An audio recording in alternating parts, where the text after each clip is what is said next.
have you been briefed on intelligence so far that would give you confidence that Iran's nuclear facilities on Saturday were obliterated, that we can be certain that they will not be able to have a nuclear weapon in the near term or for years to come?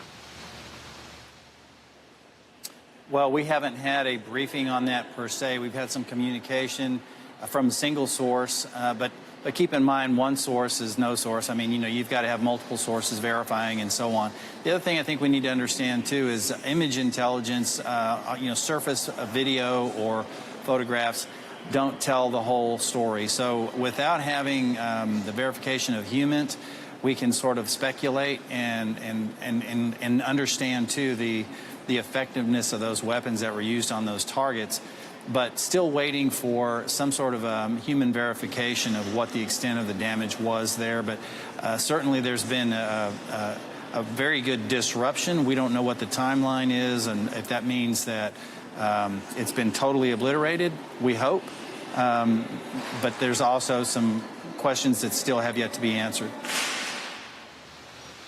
So it sounds like the president is confident that they have been obliterated, but can I say that from the intelligence community, you all do not have 100% confidence yet?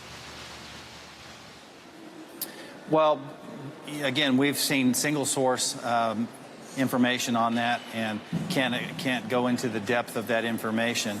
But what we're waiting for is some verification, multi-source verification, that would give us a little more comfort level with regard to the extent of the damage. But, I can't comment on the source or the extent of what their assessment is.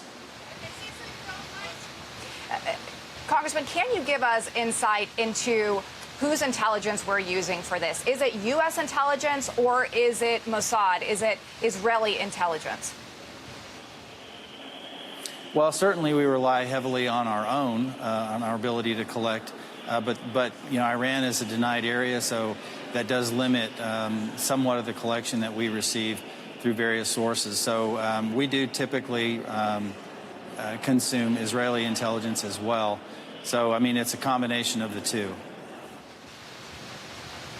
And how long do you think it will be, if you could put a timeline on it, before you feel like there will be other sources who will give you insight into the damage that has been done from Saturday's strike? Are we talking days? Are we talking weeks? Are we talking months?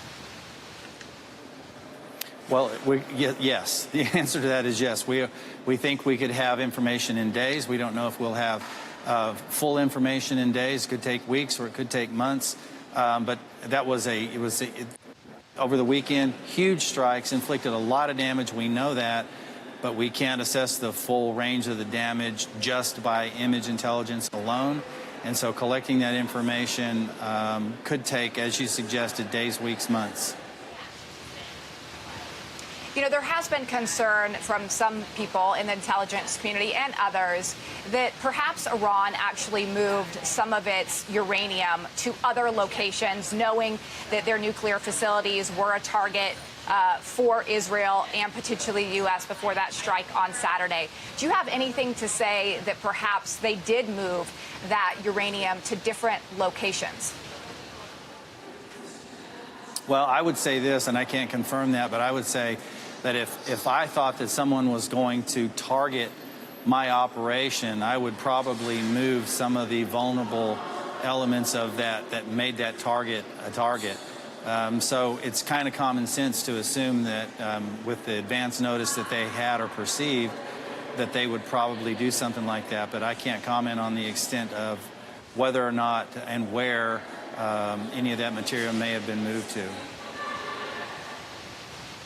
Congressman Crawford, in light of this ceasefire that seems so fragile right now, as we were talking about, it was just yesterday that there were comments from former Russian President Medvedev, the president amplified on Truth Social, saying that there were other countries who were looking to bolster Iran's nuclear program and giving them nuclear capability. What can you tell us about that? Is that a real concern that the intelligence community is looking into other countries and allies of Iran, looking to help them in the future days actually recreate their nuclear program?